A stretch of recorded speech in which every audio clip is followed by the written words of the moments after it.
Ni asad nato ang kanabitan kinaiya nga crab mentality.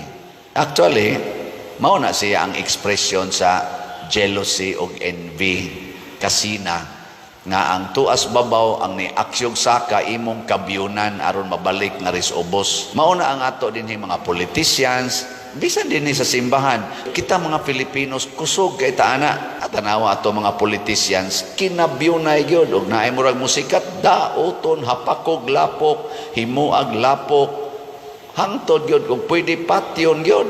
Di ka maglagot nga ang imong silingan nga bati kay naong naminyo noon niya, ikaw at ka naminyo. Di ka maglagot, ana. Oh, say makaingon kay ano man akong naong arang-arang pamanisya siya daghan manugay na. Ano man na? Ay, pagbuot sa Ginoo, ayaw na lang pagsigpangutana, ayaw kasina. Ing na hinoon ang imong guardian angel. Kana gyud makig-istorya kaniya in your own way. My guardian angel, nahiubos ba ako nga wa jud ko kauyab karon, murag nilapas na ko 40, gusto biyat ako magminyo. Nganong naingani man ni ang akong hitabo sa kinabuhi. Naingon sa dang imong guardian angel, abi nimo og maminyo ka, makulatahan baya ka kay bawo na biya ko ana. Sakto no, di na lang di ko magminyo aron di ko mahimong kriminal.